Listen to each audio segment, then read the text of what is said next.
Hello, hello. This is Avi from The Art of Revealing and Fully Seen. And I am talking today to Ilan Stephani. Welcome, welcome, my dear. Welcome. Thank Welcome. you.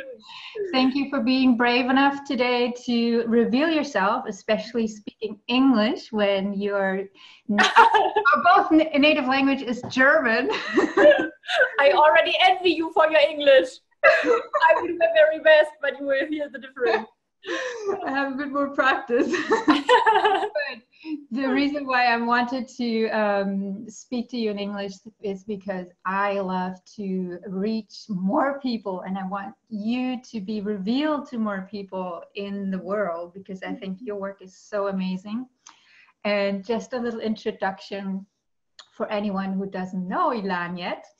Ilan is a body researcher and author, which we'll talk about in a little bit, and seminar leader, and what else? An amazing, beautiful woman. That's not what I've chosen to say now, but since you're saying that, I won't disagree. I'll do my best. That's my projection. Keep breathing. Let's take it in. Just a compliment. Yeah, and your camera is going out of focus, just conveniently. Ah, wow. Yeah. Thank you, camera, for hiding. Yes, it's not challenging for me. Let's. How do we? You're all in focus now. Yeah, great. I shouldn't move so fast, right? You're just fine. I think this is all about, like the universe telling us the difficulties about the art of revealing, the difficulties with showing ourselves online, the fear and the anxiety that we're having, especially. My camera is my extended psyche. Exactly. It's a bit spooky anyway with techniques, but. Yes, so that brings us actually right into the theme of why I wanted to talk to you today, and my project, my heart project, which is called The Art of Revealing, and it's all about it's like why do we hide, and how it's like how do we come out of hiding, out of isolation, back into connection. And especially what motivates us to get out of hiding. It's like that that calling, that deep inner knowing that I'm here for something else. Like my voice needs to be heard, and what it's like valuing ourselves that much that we know we matter. Yeah. And so I work with a lot of people in, it's like creating their websites, creating their online presence, it's like to helping them to present themselves online. And often, it's like there's this anticipation of, and even a stalling in the creative process when it comes to like, okay, we're getting near publication. And then, all these fears come back in. Yes, so we've been working together as well, just for everyone to know. I've been working with you on different levels. First, I saw you in an interview. How significant. Ah, right. Yes. One of the very first persons in my work coming live to me after seeing an interview online. Isn't that interesting? I remember, yeah. Wow. Mm-hmm. It's a circle closing and opening right now. So amazing. Such power. Yeah, right. Yes. So this is how I found you, and it struck me like the clarity that you have, and the kind of like it felt like an inner core that's holding you, that makes you present, that makes you strong and makes you soft at the same time. So there was something that I really, really felt attracted me to reach out to you, and you offered a seminar. So I went to a seminar in Berlin for a women's week, I think. Yeah. And it was around working with our sexuality, but also our boundaries, our kind of like a trauma integration. That's kind of like the work that I was attracted to that you're offering, especially the body connection to it. Mm-hmm. And so, yeah, this is how I found you. And then we started working together, and we were publishing your podcast. Yeah. You are my podcast goddess. All right. Yes. I should interview you.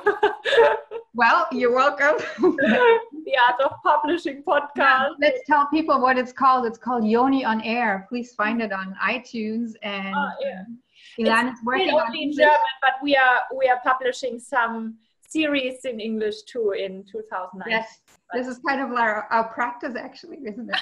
Yeah. My practice. Yeah. So thank you for jumping in. And I know when I first told you about my project, you were like, I'm fully supporting you, and I'm on it. And so thank you so much for your support, your continuous support, your presence out in the world. And every time I see you speak, it's like, yes.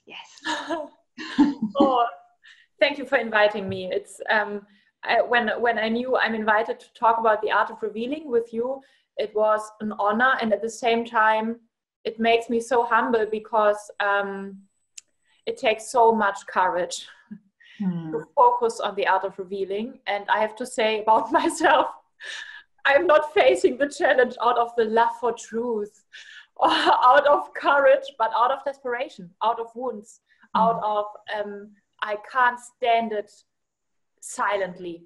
So I will speak, because I will suffer less from my wounds and my trauma when I speak up, even though it scares the shit out of me every time again.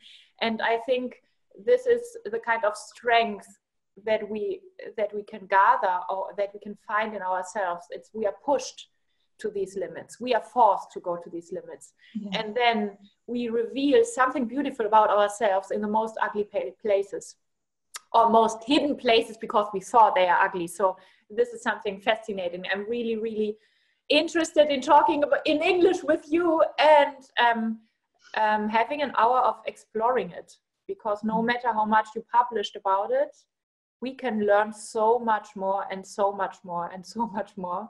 It's such an art form, so rich. Especially we can talk about it a lot, but actually doing it is such a different experience, and just to be really transparent, you see my red stuff's coming up here, which is I'm totally being transparent. This is always when I start speaking out, and I know this is something connected with being heard and being seen, and the fear that comes up, in the body, and you're the body researcher, this is how it could look like. But I'm still here, I'm still showing up, and I think it fits very good with my outfit. And there is something, if I might interrupt you for half of a minute, we feel we might feel so weak and so exposed when we are visible with our fears, or with our red spots, or with our shame, or with anything. And then there is something innerly of, oh, I'm the one being most blocked in this group, because I get the red spots and not my neighbor. And that's not true. I'm just so alive and so sensitive in the most positive way, that my body dares to show up with the huge, or with the true potential and power of this moment. And I remember times in my life when I have been really shut down and really so cut off my feelings, so much cut off my body, my sensations. And I was perfect. I was pretty all day long. I never turned red. I never had red spots anywhere. I never had a problem with anything. I just texted the truth, and it wasn't the truth. It was just somebody who didn't dare to feel and to be alive amongst others. So I truly appreciate the imperfection, as it's such a compliment to the moment. Yeah. You know, like when something becomes so important, I mean, this is from my experience. And what you mentioned in the beginning, you know, it's like there's no thinking about should I go out and how do I look? You know, I remember like it's like 2 years ago when I had to go to court and face the man who raped me, and I needed support. Like I needed support. I needed to speak out about this, and I went live on Facebook, and I didn't think about like how do I look, you know, that I cried and whatever, you know, whatever came through, but I just needed to do it. Yeah. And do you recall a moment in your life when that was also the case? Like I know that you went on, that you published your book. I mean, that was a big deal as well. Yeah. And because I don't know, do you have a moment that you can recall?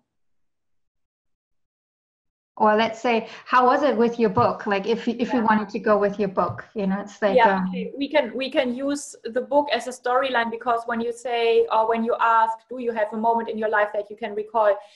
Thousands. And I would say there is a saying in German, fleeing to the front. It's not fleeing out of the room, I'm sorry, I'm withdrawing, but fleeing because I have to move in this moment, because I will suffer so much if I don't move. So any movement is better than no movement. And then I flee to the front. And I think in my kind of character structure, fleeing to the front somehow led me also into dangerous situations. It would have been wiser for me sometimes to just go out of the room instead of fleeing to the front. But later on, during my healing journey, it became a gift. And I think there is some kind of wisdom and instinctive nature in it.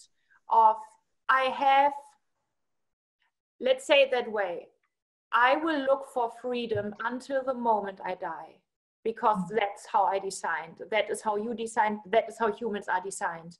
We still long for the freedom that we are born with, and then we lose it somewhere in our process of being conditioned by our culture and our parents and so on. And then so we want to gain back this freedom. And then we get freedom is after going into something narrow.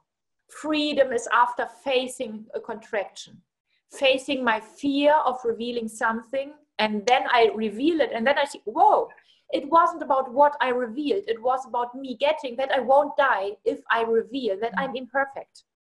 It's about the energetic information that I gain back in my nervous system being hidden in some kind of content, and I believe into the content. And so to me, fleeing to the front is something that already promises me the revelation after that, or being relieved after that, but I constantly face or try to focus the narrow spots and the contracted spots in my nervous system, or the shadows. And for example, with my book, I love talking, giving words, using language as a field of exploring, and not only using what I find, but trying to give some hints to evolution. Can we create some new terms in this conversation? Because maybe our daughters will use it. Maybe it will be useful to create language on another level. So I love talking and playing with language. And I worked about 10 years ago as a prostitute for 2 years in a brothel in Berlin. And I gained so many insights into my own psyche, into conditioned sexuality, into the unhappiness of men sexually in this culture. And I had to talk about it. And I suffered and suffered and suffered for 10 years during the time when I thought it's too dangerous to speak up. Yeah. And then I was offered a book contract, and finally I said yes. And after signing it, I immediately wanted to die, because it was, oh my God, they will kill me anyway.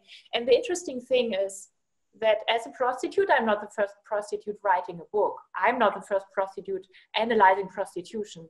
But I didn't know about books of ex-prostitutes that don't fit into the cliches of being the victim or the sex goddess. And I'm neither the victim nor the sex goddess. I'm not a sex goddess at all. I'm just a person in between. I'm just a 19-year-old girl looking for freedom. And I'm the same as you with 19 years in this case. It's not about prostitution or not. It's about looking for freedom and doing mistakes because nobody taught us, and because mistakes are somehow not mistakes. So I had to take all my pride in order to stand all of my fears. And I was deeply convinced when like my book was published in Germany in fall 2017. And I was deeply convinced a few weeks after the book is published, a man will come and shoot me. It was so clear. He will shoot me, of course, because my psyche went into, I'm so afraid, so terrified of the collective punishment for me revealing something that isn't okay to be revealed. Yes. Am I right as a prostitute? Certainly not. It's not about right or wrong. Yeah. I'm just a prostitute or an ex-prostitute. Am I wrong? Certainly not. And you are certainly not the one telling me that I'm wrong. Right. Because this is not about sins, and this is not about shame, and this is not having to justify how you live your freedom or unfreedom, and this is not about feeding our shadows. So it took me so much pride and also so much aggression to fight for my right to publish whatever I want to publish. And this is an instant, or this is an example of how I fled to the front. And when you say, can you recall a situation in your life where you feel you have to do it, even though you think, until the moment you have done it, you think, I'm too weak for that. And only the action proves you are not too weak. You could even stand even more. It's so fascinating how the art of revealing forces us to face our light and our power and our core that is unbreakable, even more than it forces us to face our shadow and what we can't do or can't stand. That's what I'm really fascinated by. And I think the art of revealing, or let's say the courage of revealing, it's the courage of being honest with your mistakes or your weaknesses and all of that. And when you master this kind of courage, the next courage comes up and is even more courageous, facing that you are okay. Yeah. And facing that you don't have to say sorry for anything, that you don't owe anything to this universe. And I think this, to me, this is even more scary. This is even more scary. I think it's even more a taboo in our society, especially for women maybe, or for women in another way than for men maybe, of standing up and saying, I'm visible. And I'm not only visible with my non-makeup and with my mistakes, I'm also visible with being some kind of perfect in the moment. And this is, it's even more. Yes. So powerful what you said about, like, you know, I don't owe anything to this world. Yeah. This relieves us for so much pressure, you know. It's like also I learned a lot about like tracking my subconsciousness, and that's always also a part of the collective subconsciousness. And I grew up with my work for the last 12 years in the spiritual free scene of Berlin. And Berlin has an incredibly rich and vast scene of spiritual offers and therapy offers for all kinds of people. And there is so much talking about love and light and gratitude. And love and light and gratitude, they are really true essences that we found in ourselves. But because they are so true, we don't have to look for them. We should look for our rage. We should look for our aggression.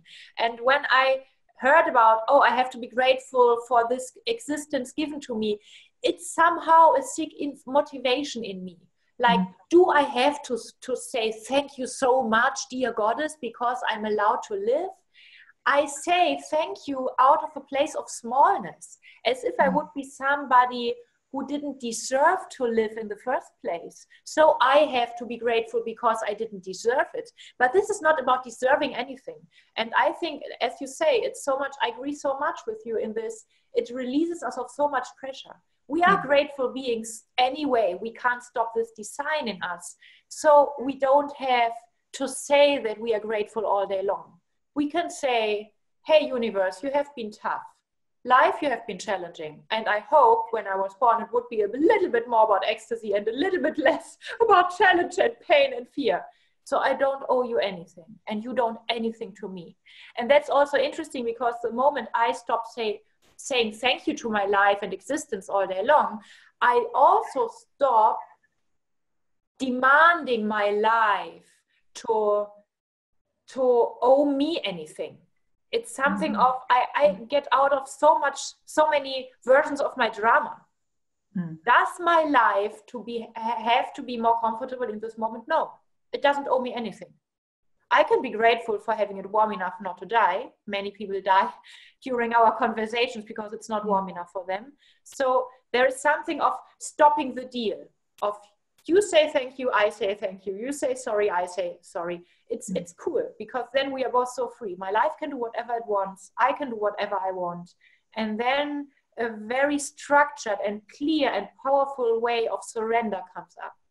And I think it's a better place to reveal something from than to reveal something because I learned it's right to reveal instead of hiding. Hide as much as you want. It's not better Absolutely. to instead of hiding. This is not about a virtue. It won't make you a better person to reveal anything.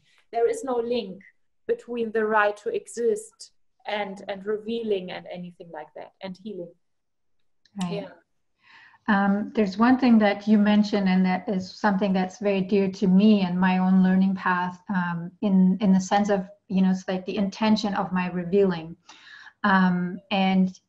You mentioned victimization, it's like if I'm coming from this part of, I'm still feeling not enough, and I'm feeling life happened to me, and I'm the victim, and I'm sharing from this place, it's like what happened to me, to get, it's just like, in most cases, it's subconscious, it's like a very subtle, especially when we went through trauma, that this victim is so ingrained in us, and it's in subtle little ways that I've detected in myself, to get to come back into connection, basically, coming out of isolation. But when you just mentioned, it's like the world doesn't owe me anything. It's like, well, if I'm coming out there with the expectation of, it's like more connection, more this, it could backfire. And probably the effect that it has on people is actually rejection. So, or it's like not interest, or, it's like, and we're rewounding ourselves in that way.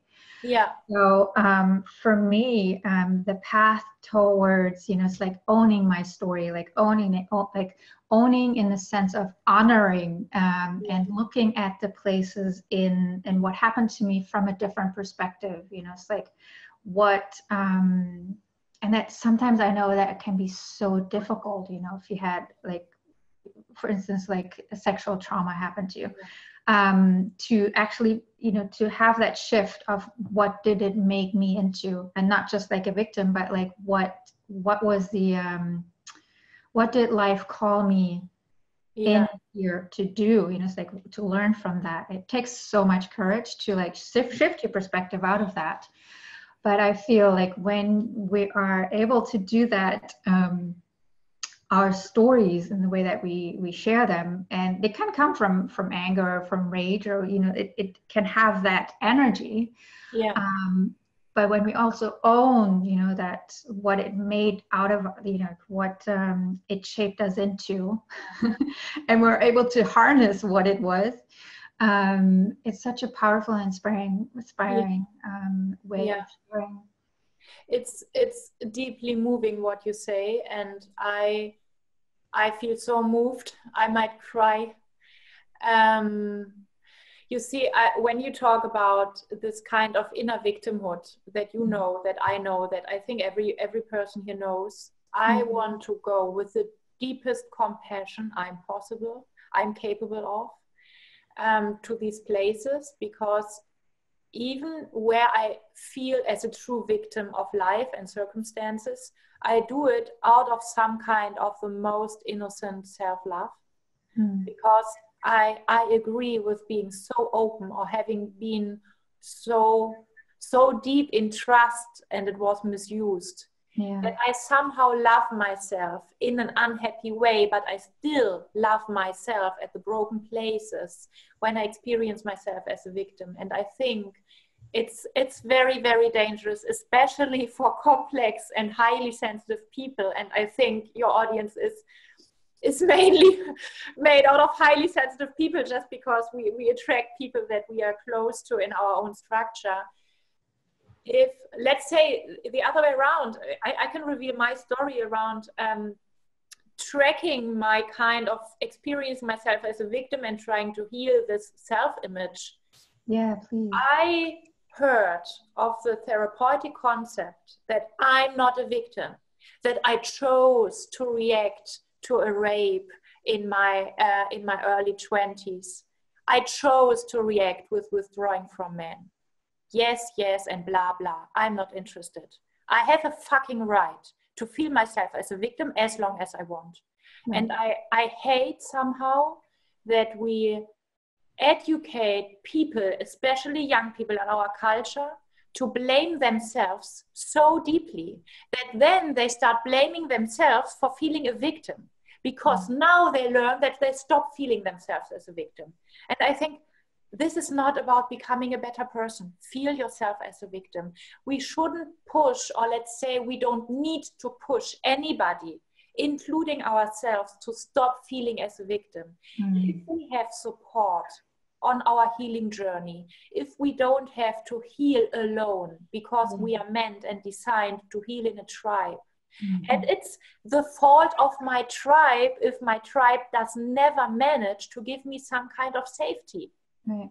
But when I have a tribe I feel safe in, then I will heal. Yes. And what I will heal when I feel safe in my tribe is the illusion that I'm a victim. It will just fall apart. It will just be exhaled out of my nervous system.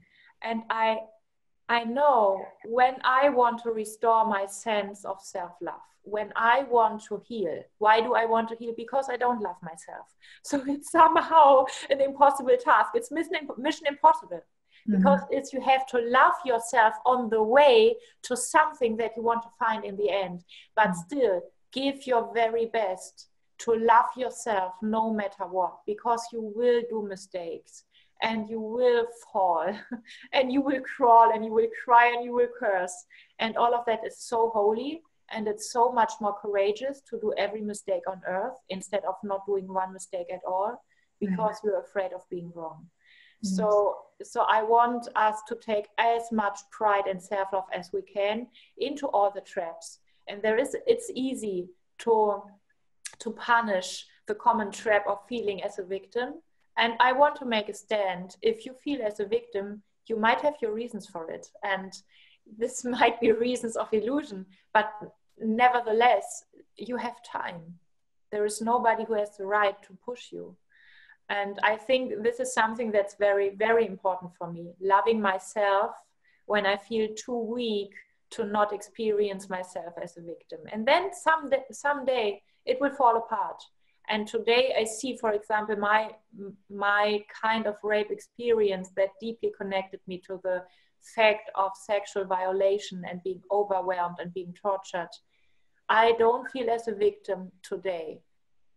But I managed to come to this place, not because I blamed myself for feeling as a victim. Quite the opposite. Right. Because I allowed myself to feel as a victim, to cry, to feel my vagina, to say sorry to her, and to hate him. To hate him. Because he is a bad person? Certainly not. But because there was hate in me. Right. Full stop. Yeah.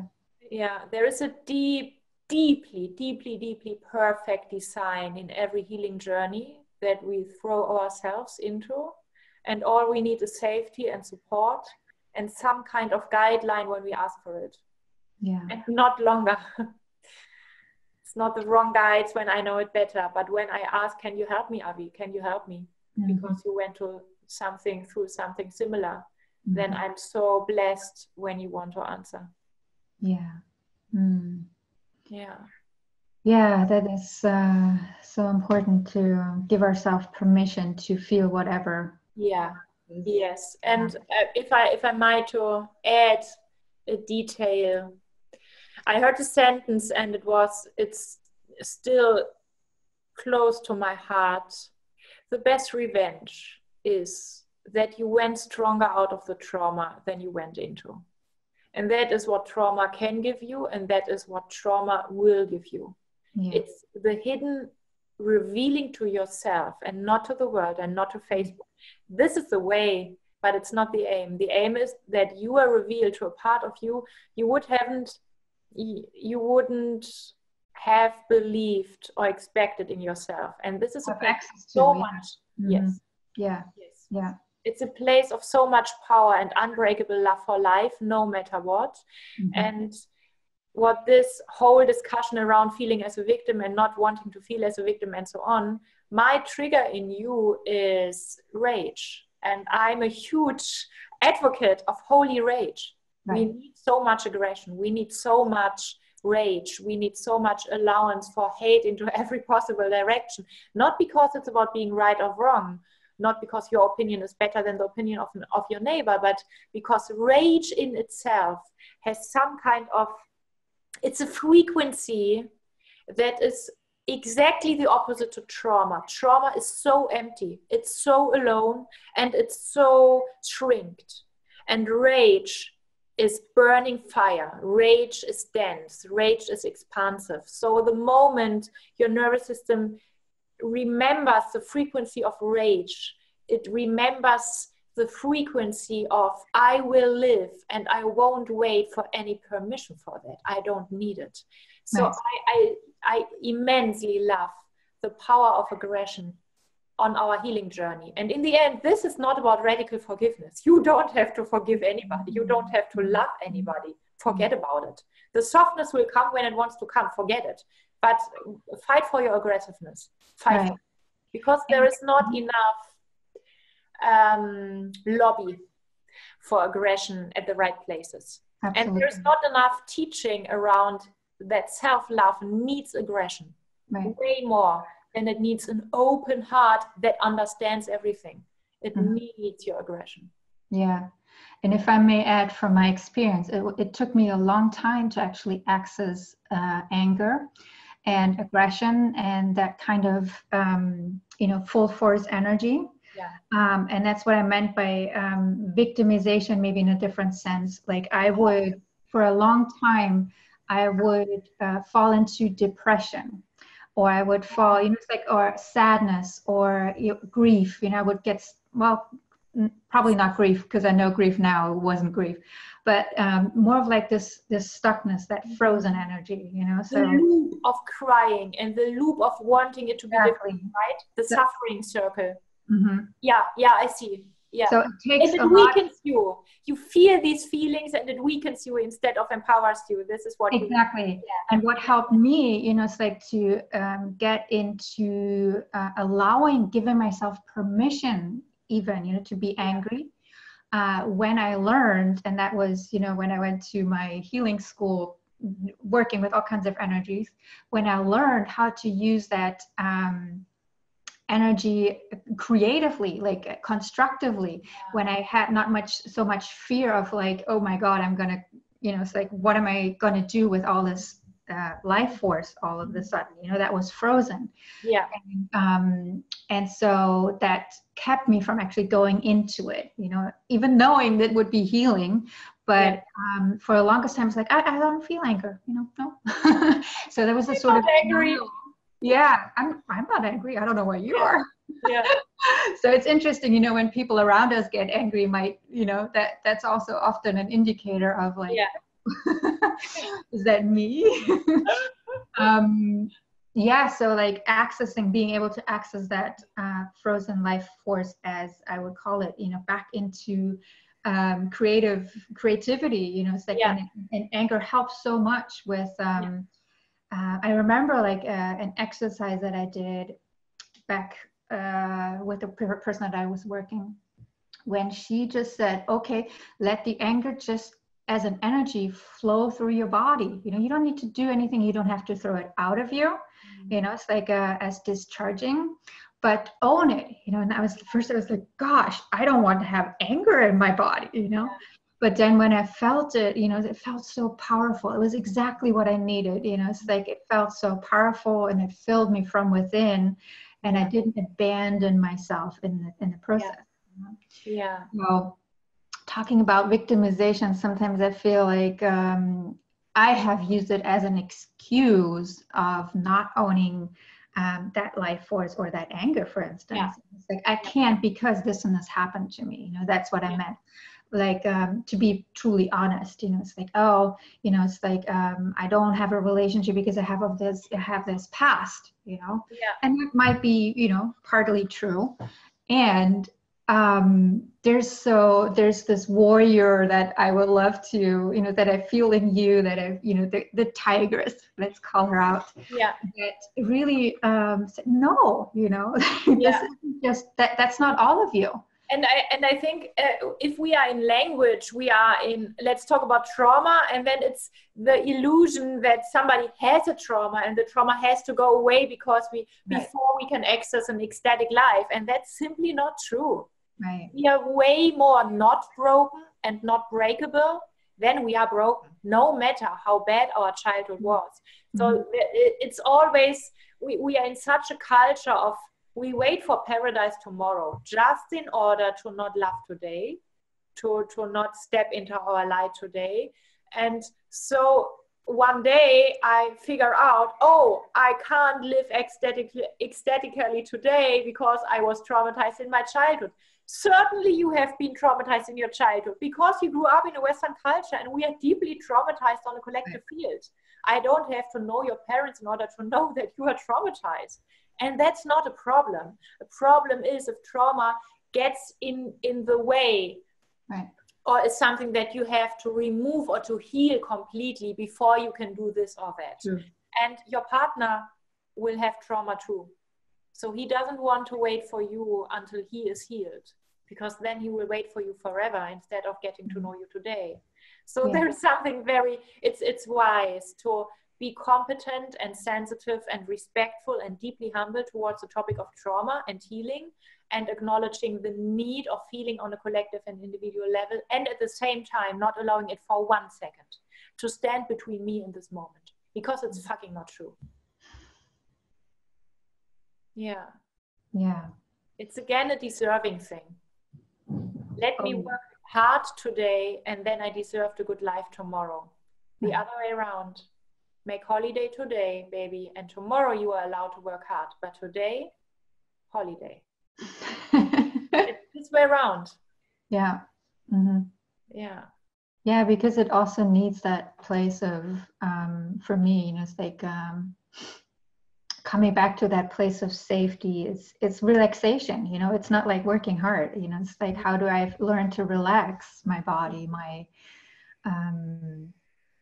so that I can, you know, even like access this energy source, you know. And you know, I remember a few days ago I was working with someone, and I said like, oh, I'm so nervous, and there's terror showing up, you know. It's like, even with like doing these interviews, not in this moment, but you know, it's like just like the thought of so the exercise that I did with her, and that you know, it's hard to explain, but this, what basically, you know, it's like I sourced my source within and gave myself enough time, and I felt like how I was pushing myself out, you know. I wasn't very patient in staying in this kind of, it was like for me, it's like a black velvet void. It's like the most nurturing place there is, you know, with all possibilities, and it's teeming with energy, you know, but there's nothing to do. There's just like being nurtured, being like falling, like my whole energy system relaxes. And then when I don't push, you know, it's like this creative wave starts, you know. It's like the expansion happens, you know. It's like very automatically within my body. It's like going into, you know, all kinds of places, into the cells. And then because, you know, my deepest, or not deepest, like my most, my, how do you say it? The most challenge that I have is with contact, people. And that's, coming up with this and being seen and all of that. So when I was in that state of like naturally expanding into my cells and then imagining having, another body, another being in their cells, just making contact, there was no need of like, give me something, or I give you something, or I need something from you, etc.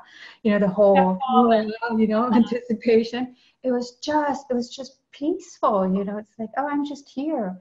I'm glad that you're here. It's like, but I'm full, I'm filled. It was such an amazing experience for me to recall how I can create that safety, or that fullness in myself. And then contact is much more easier. I mean, this was an exercise. The practice might be interesting. Unfortunately, just an exercise, yes, but I mean, exercise, yes or not, it's an information. It's in my experience, yeah. It's in my system now. It's like that. I mean, it has before, but it's like to recall that place. Yeah. Wow. So strong. Do you have like something, like from your work with people in your body, like working with the body, some practical things that how do you access some sort of safety within your body? Do you have something? Yeah. So let's say I have several things, and one thing is the first trap in my case, and in the case of many women I'm working with, is the idea it should be different than it is in this moment. And to be honest, if you want to heal, you will make every mistake on earth. And I make every mistake on earth. I make mistakes every day, all day long. And being okay with doing mistakes and being okay with not getting along is like the soft skill that you need in your basic chakra if you want to heal.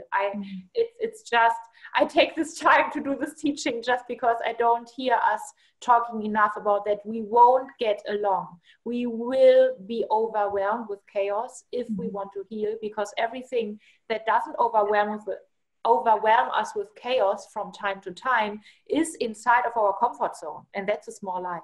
So it's like it's a quality sign and signal if you are overwhelmed with chaos and confused in yourself. So you won't get along, and that's fucking okay. It's the best way possible.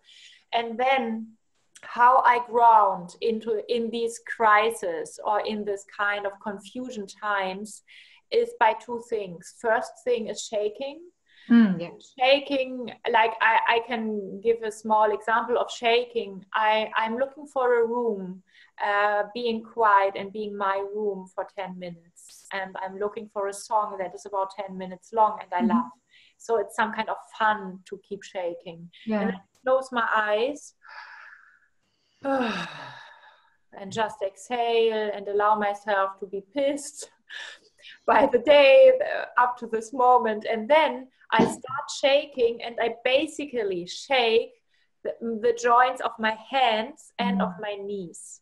Because my hands they fight for control, and they fight for holding on. They fight for, I have to get it, I have to control it, I have to manipulate him, I have to keep her away of something. So my hands and my fingers and my finger joints are contracted when I am when I'm confused in a state that is more stressed than it is healing. And shaking my hands and the joints of my fingers will release this kind of tension. And the other thing is, we all learned to be brave instead of asking for help, and being soft and being honest and revealing, I don't get along. Can you give me a hint? This is revealing so much more truth, and I'm standing here in my truth, and nobody will fight against me or will win against me. And for this kind of soldier attitude, we block our knees, and by blocking our knees, we block our potential of being fed by Mother Earth, and we also block the flow from our ancestors into our individual life. Because in our ancestors, there is not only trauma inherited, there is also a huge range of wisdom and resources. And also this, don't block it, shake your knees. And shake your knees as if you would be afraid. What I love is playing that I'm still the small Ilan, like, oh, oh, oh, and it's cold. There are showers of ice and ice. Oh my God, yes. Well, I can feel it. Yes, yes. You see, and this is because my nervous system stored so much fear and never revealed it. And your nervous system too, and your ones too. And this is so beautiful. So shaking to nice music as if it would be fun to hear. Shaking your hands and shaking your knees, and somehow paying attention to shaking every joint in your body. Don't be stressed with that, but just allow the shaking to expand in a natural way, and then it will flow through every ankle. And in the end, we lose our flexibility in different life situations only by losing our flexibility in our joints. If you have completely open, healthy joints, you have a very flexible soul, to say it that way. So pay attention to your joints, because they are translation bridges between this is the situation and this is your truth. How do we translate? Pay attention to your joints. And shaking is the oldest medicine on earth. Every dolphin, every tigress, every animal on earth, every cell on earth shakes and shivers when they're stressed. And as a human being, you are deeply stressed just on collective field. So you're doing something great for the collective field, at least, if you keep shaking every day for 10 minutes. And the other thing is that helps me dropping into this kind of truth that is underneath my language. This is massaging my mask. And my mask, this is not what a tigress does, because a tigress doesn't wear a mask in the jungle. We unfortunately learn to smile, to understand, to be pretty, especially women. We learn to be perfect in our mask in a pretty dangerous way. So reveal all the ugly faces that you have. And the most important areas in your face are around your eyes. So pressing into the bones around your eyes and make huge faces with your eyes, looking very ugly, like a tigress, like Kali, the goddess of revenge and death. And your jaws. And your jaws are also deeply connected to your pelvic floor and your pelvis. And that means to the basic energy centers of your body. So whenever I'm looking for a deep truth in myself, I can massage my pelvis. Yes. But when I'm stressed, I'm massaging my pelvis down there and thinking about everything in my to-do list here, up here. So this is not that elegant and effective. Yeah. It's more effective to indirectly massage your basic chakra by massaging your jaw and being as ugly and as extreme and as full of hate and contempt and everything that you don't allow yourself in your mask as you can. Also 10 minutes. 10 minutes is long, but it's worth it, tiger and tigress. And after shaking. And it's very important that you feel safe. In most cases, that means that you are alone for these 10 or 20 minutes. And these are two things. Shaking on the first hand and then massaging your mask is something that reminds you, no matter what, of the underlying truth. Because whenever I hear, be authentic, just stand to your truth, I'm thinking about the better part of my mask. Sorry, I need something to drink. Yeah, for sure. I'll have something too.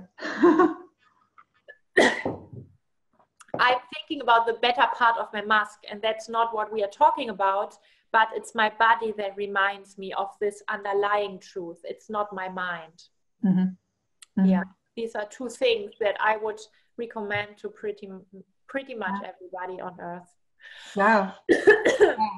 I love shaking. I might go to a how do you say bonbon in English? Which one? How do you say Hustenbonbon in English? Cough drop. Okay, you heard the word from Avi. Just wait for me for half a minute. I will take something from my throat and we'll be back. Oh, you need a cough drop. Yes, for sure. Yeah. Sorry, okay. I'm listening. No, wait, I hear you. I don't need it for listening, but I need it for talking. So now it's more professional. No, but it brings me to remembering like one of the exercises that I do for myself, or discover for myself, to feel more safe, or to feel more like my nervous system actually. Well, there's two things, like using our voice, it's like either I give myself permission to like really yell and roar like a tiger or whatever, like a lion. And if, like you can use a pillow if it's too loud for the neighbors and you're worried, they're worried. But probably doesn't matter in that sense, so you can take a pillow.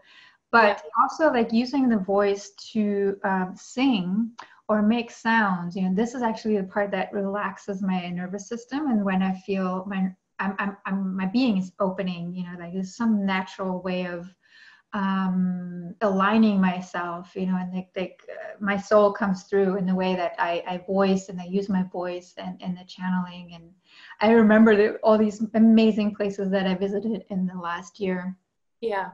And every time, it's like when I feel like there's a presence, I some sort of safety, like my voice comes through very naturally, and I want to tone and sing, and I've used it in my healing practice as well. And it's like first, in talking about the art of revealing, I was like, oh my God, what are they going to think about the sounds that I'm making, but I dared doing it, and then I heard the reflection. I received feedback. And that feedback said to me, it's like, oh, it was so beautiful. Like I was relaxing. I wouldn't have known if I didn't get the feedback of my revealing, what actually effect it has. And then it deepened in me, as a tool, and it made it easier for the next time and the next time and the next time. So I do believe that, getting feedback can also be very constructive. Just not another like, well, we easily go into like, I need feedback to know if I'm all right, or that's happening. But it also can be very constructive in the sense, like, what does it actually do? Not to get permission to do it, but like, what effect has it on people? And I think one of our deepest problems as human beings is we are hurt by contact. We are hurt by the first, or wounded by the first contacts between our inner world and the outer world. And we can't stop being deeply talented to be social. We are so social. We are so generous. We are so in love with being in service, with giving, with overflowing, with receiving and giving at the same time. So I think this is a deep source of struggle, that we can't stop longing for intimacy on any possible level. At the same time, exactly, intimacy is what we are most scared of, because we are most deeply wounded by. And feedback often, I'm singing and then how have I been, and I want to hear something positive, might work, but is also the risk that you say didn't sound that well, and then I'm re-traumatized. But you in feedback would also be that you keep breathing and you say, wow, I feel your courage. It touches me that you are so courageous. It touches me that you asked me how it sounded for me, because I see how much it might have cost you to come to this place. So it's a very soft feedback. It's not judging it. It's not saying great or saying bad. It's just, wow, I'm here with you. And this kind of energetic feedback, you are not alone, and you are safe by being not alone. I think this is a very constructive feedback in itself, because it doesn't overestimate the content of words. And instead of that, give space to the energetic power that we have as energetic beings onto each other. Yeah, there's something that it's very interesting, like coming a little bit back to what the intention is of revealing ourselves. When we reveal ourselves to others, when we've gone through the phase of revealing some more aspects to ourselves that we can own and become more fuller ourselves. But then when this natural impulse arises to share, you know, Yeah. And sharing, because I'm saying natural because it's like you want to, what you say, you want to be in contact with people, you want to touch them, or you want to, I don't know, like for me, often it's just like I want to share, you know, because I know I'm not the only one going through this. Yeah. And yeah, when, you know, in terms of like, because what I love to be guiding people in, you know, with my project in the art of revealing is like having a creative project. So using their creativity to, well, access things, you know, to reveal to themselves. But in the end, you know, it's like having this thing that they created to present it outside, you know, go public, you know, take the next step. And from my experience, when I was in my own healing school, we had every year we had a creative project to that revealed a part of our journey in the school, and so we had to do it publicly, or, you know, was our choice, of course. Yeah. And the audience was, I mean, and I didn't.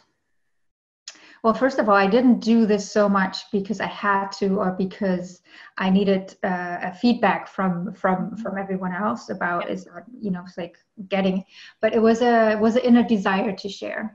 Yeah. And then and what happens is that the audience, even though if I had if my song was like off or whatever, something that wasn't perfect, of course, never is. To be perfect. Oh my God. No, I don't know what's wrong with me. But the reflection that like we had such a welcoming audience, you know, they would clap anyways, you know, and you would feel like welcomed, you know, it's like you're part of us, and that welcoming and having that experience in my cells, you know, it did something for the next time I stepped out, and it wasn't like the safe container, you know, it's like, and I can imagine, like, I know a little bit, like from you know, when you published your book and you were so, you know, like, oh, I don't know how it's going to be received, they're going to kill me. So I know that when we move out in the real world, whatever that is, with our heart projects, you know, there's people that might not like it, you know, and but that doesn't hold you from doing it anyways.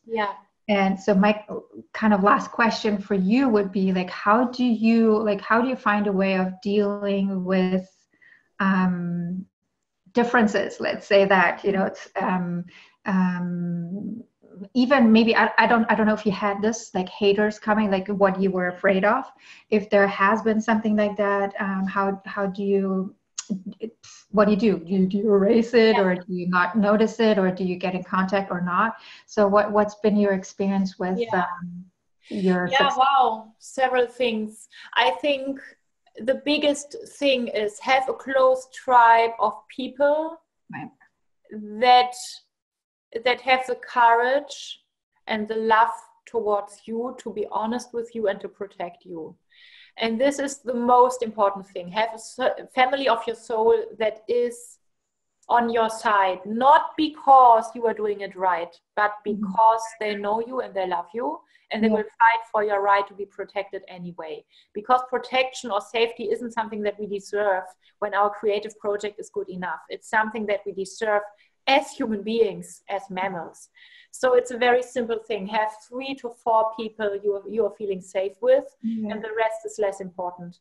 And then, I mean, know that every fear might be a signal that you are on exactly the right path, and keep going, keep breathing. The biggest problem with fear isn't the fear, but the fear of the fear. The biggest problem with fear is that I stop going into the direction I desire because I start feeling afraid, instead of fastening my pace because I feel afraid. Going with more focus, with more clarity, with more being awake. So I think stop your reaction to fear. Just be afraid and keep going. don't change a winning horse, because your fear is the signal that you are on the right horse and you will win. You just have to keep running.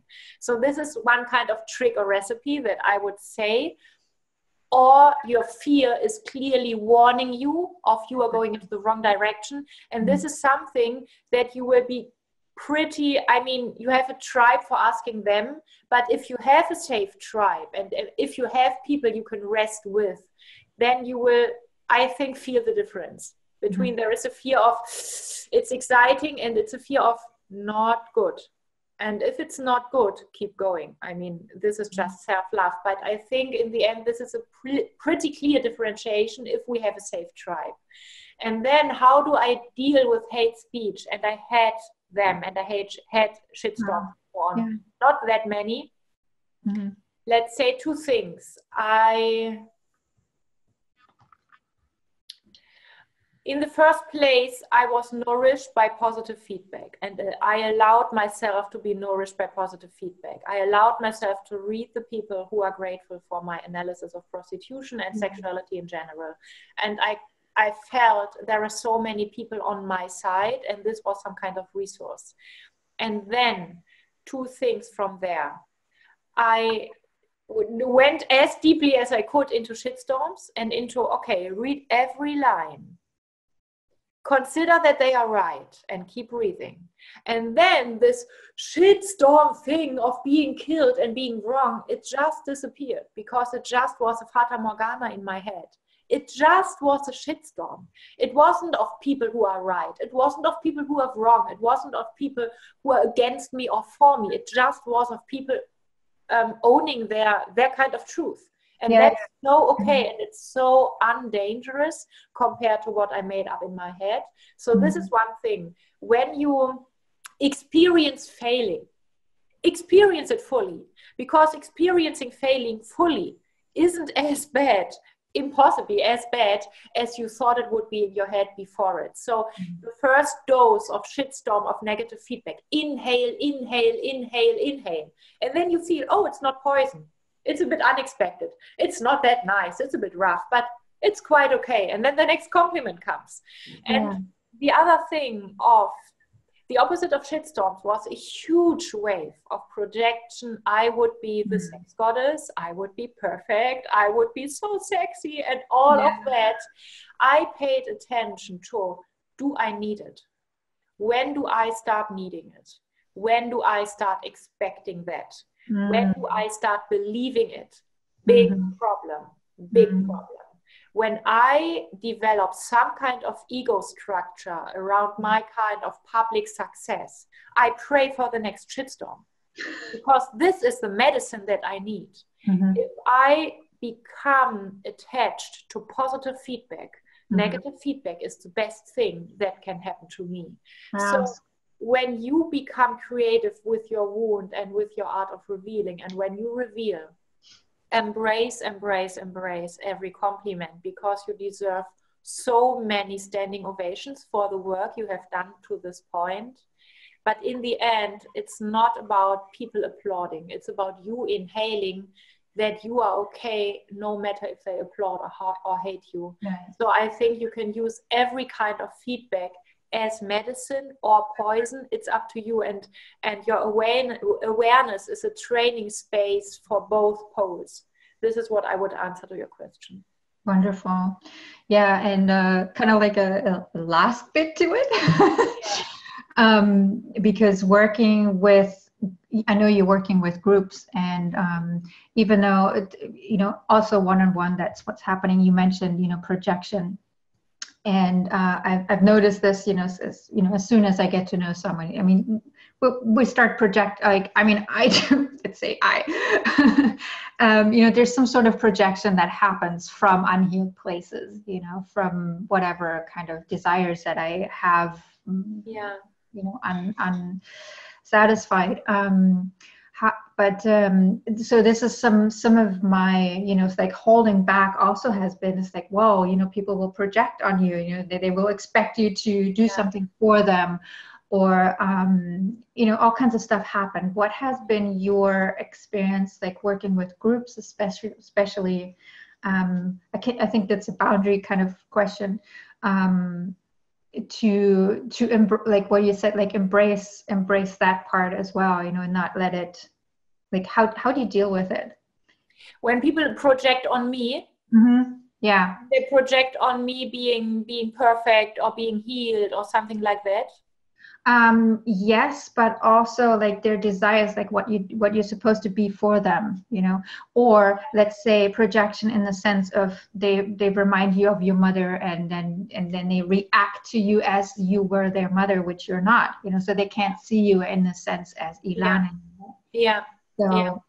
I think I don't have a, like, say, a recipe for stopping projections, and I don't also have a recipe for stopping my projections, but I do feel some kind of shifts in the field of projection that come to me, and on the projections that I do on other people, in reference to how do I treat myself. And during the last years, I have become way more open around my own wounding and around, yes, I consider myself to be an expert for dealing with contact trauma. Why? Because I'm highly sensitive and highly traumatized regarding contact. And I think it's not such a stupid thing to be afraid of contact, because there are many scary things that happen in human contact. So I track it all day long. And that makes me more an expert than me being healed. I'm not healed, certainly not.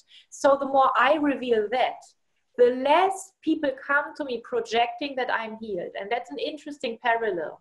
And the other thing around them expecting me to help them or solve their problems is I shifted somehow my teaching, because I believed my bliss will start after healing. And then I shifted because I thought, wait, I might grow old because I start with my bliss if I stick to this teaching. So I might shift my teaching, and putting bliss and ecstasy and enjoyment on the first place, and in this enjoyment place focusing on healing, it works better for me, and it empowers me to empower other women to trust in themselves. And my way of teaching women to trust in themselves is trusting into their body and their instincts, because I think the body and the instincts are the less destructible part of a human being, and they're full of wisdom and full of love for life. So the more I teach them to shake, to stand to their aggression, to disagree with me, I think this is another game changer for me. I had during the last groups, not groups, but years of my working with groups, I had several situations. I'm so grateful for them, like women really standing up, taking all their courage and saying, Ilan, I deeply disagree. I think it's so unsensitive what you did, or how you answered. I don't feel seen at all, and I feel exposed to others in a way that doesn't feel safe to me. And they forced me, and I'm so grateful for them, they forced me to own that I have been unsensitive with the boundaries of others on places where I'm hurt in my own boundaries and still have like gaps in my nervous system. And the more I feel, whoa, it's saying sorry. I'm so sorry. I didn't want to hurt you. I didn't want to expose you in this unsafe way. And nothing more. It doesn't mean that I'm bad in leading a seminar. It doesn't mean that I have to quit my job. But it means that if I want to do this job, I have to learn how to say sorry whenever it needs that. And having this kind of say, when you disagree, you are safe with me. I will do everything I can in order to not punish you for disagreeing with me. And this gives women, let's say women, I could say human beings, me as a student and me as a teacher, it doesn't matter in this way. This gives human beings such an allowance to ask their own somatic resonance. Is this true for me in this moment? Or is this just Ilan's teaching, or just Avi's opinion and not mine? And you know what? There is still peace. There is no problem. Just disagreeing. Enough for you, enough for me, enough for everybody else. So the more I lost my taboo of disagreeing and of conflicts and of having to say sorry and of making mistakes in the role as a seminar leader, the more I grew into these kind of places, the less I had to struggle. And today I have to say, I don't even recognize that much of projection level in my groups, because I think I myself don't need that much of projection onto myself or other people. Mm-hmm. I can stand in front of a group and teach about energy level and don't feel good in my own energy at all. But I don't lose additional energy by blaming myself. Right. And I think this is way more a sign of a high energy level, not hating myself for having a low energy level, than of having to feel on speed all day long and being the sexiest woman in class. Hopefully not. I'm not. And I think this kind of relaxation in myself and my own treating myself on an everyday level, this was reflected in the release of projection tension in my groups. Wonderful. Yeah, and it's kind of like one of the brings me to leadership. What leadership really is, and what I mean with what the new daring true leaders are. It's like owning both parts. It's like that we can mess up, and then how do we how, like, when we realize something, like that woman or person can come up to you. This wasn't, I felt however she felt. Yeah.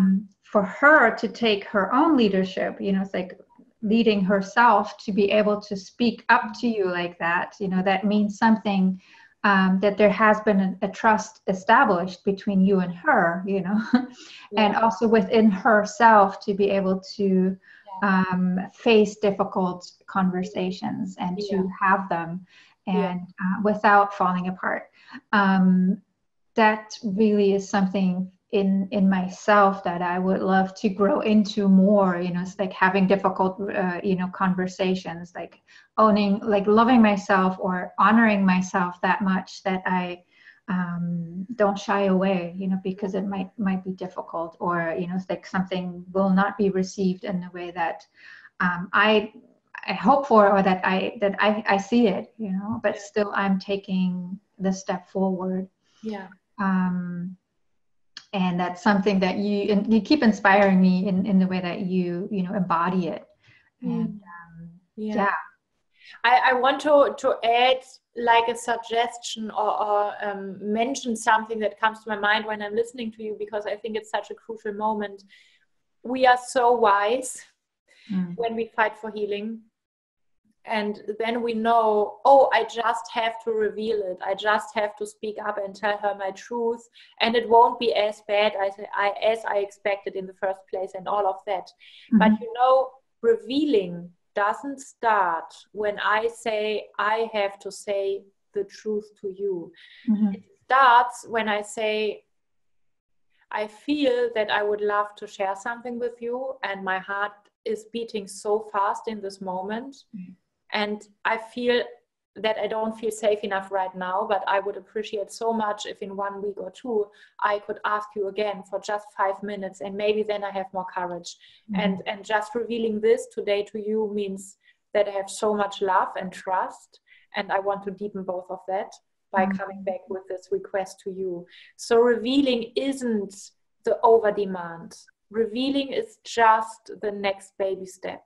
And baby step and baby step. And those baby steps are faster than one breakthrough.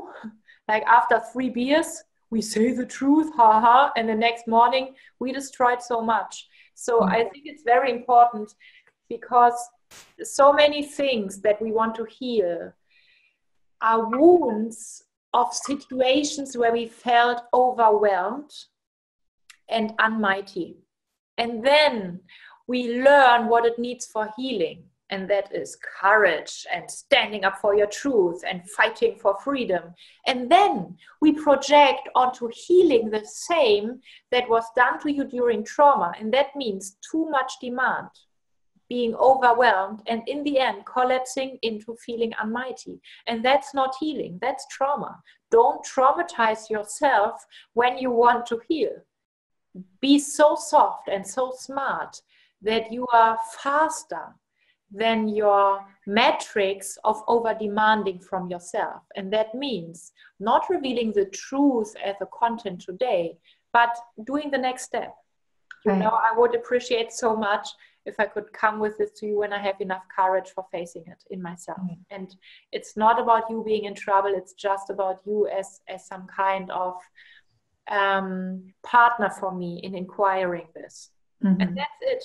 And that's not too much. At the same time, it's a baby step. That's huge. So this is what I want to add to the practical way of living up to the art of revealing. Right. And for me, that in that moment when I'm not, you know, the moment that you just mentioned, you know, it's like, ooh, for me, like, and that's my personal tool. It's like when I use something creative, when I do something creative with it. Yeah.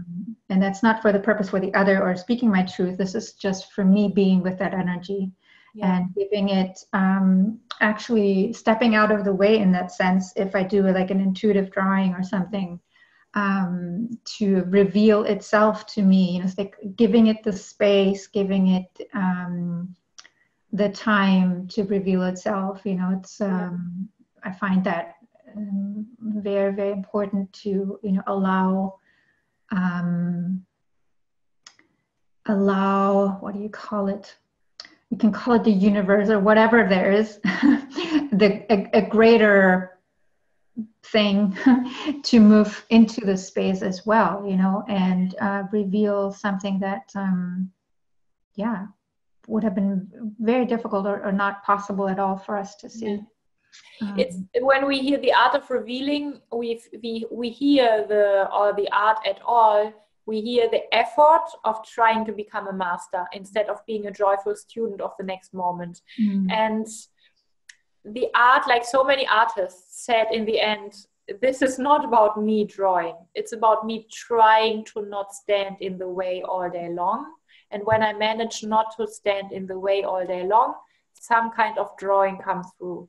So I think art and being an artist of revealing is a lot about undoing. It's a lot about stopping to be active, because we have a huge tradition of talking about resistance and blockages and shadow part and suppression and all of that.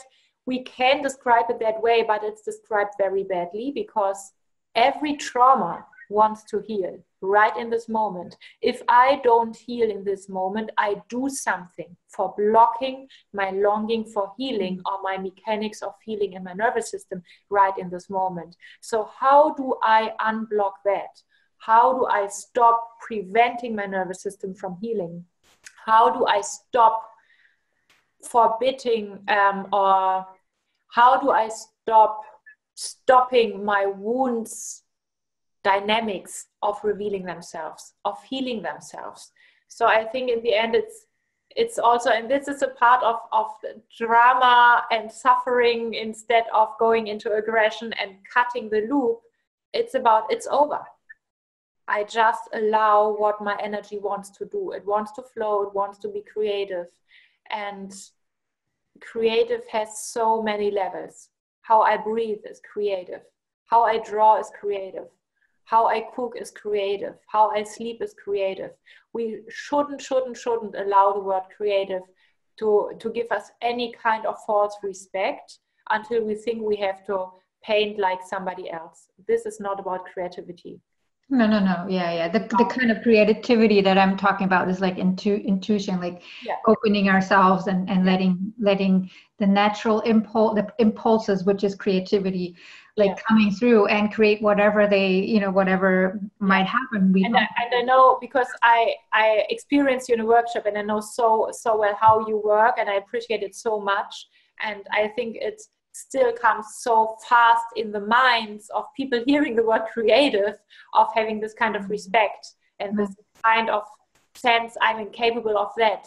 And it's important to relax into the term of art form, because it is what wants to happen. It's like we are the born artists of revealing, and then we do something in order to prevent that we are not to, and we can stop that. Mm-hmm. Yeah, it's interesting. It's not even on my radar anymore because like we're creative being, like that's what we are. Like we're creative creators. We are. And for me, it's like sometimes, yeah, of course, the word art or am I talented? Am I, there's the good enough thing coming in again. When I'm speaking of art or creativity, it's really like life force. It's like making way for our life force to express itself. Yeah. In whatever feels resonant, whatever feels right. It's like one day I might want to dance like crazy, and the other one I want to call a color. It's like mix colors or whatever. Yeah. It's really a way for me to access that life force that's been frozen in the places of challenges. Yeah, it's and, even describing aliveness in itself. There exactly. is no difference. It's just what happens. You have to make peace with the word creative just because this is how it is in the end. So this, yeah. Mm-hmm. Yeah. Well, thank you so much, Ilan, for sharing yourself Wow, and transmitting your being and your liveliness and being there also as I want to say leader, but it gives so much, it's like projection space. Yeah, exactly.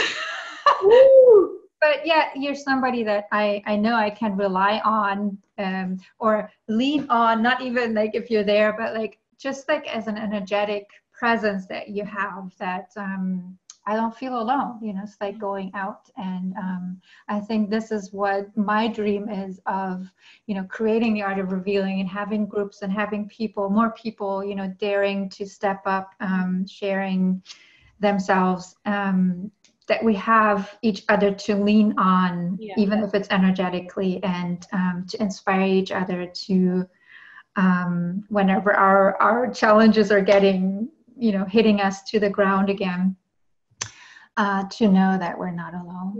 Yeah. And it's interesting because right now in this moment of our talking about all these topics, in the terminus of art of revealing, I can feel the power of the tribe. And this is so interesting because it's somehow new. It's a newborn baby, and I feel and see so much of this inherent power that just this tribe of revealers have for each other, and the impact that it has on pretty much everybody. Right. Yeah. Thank you so much. Oh, Tigress mother.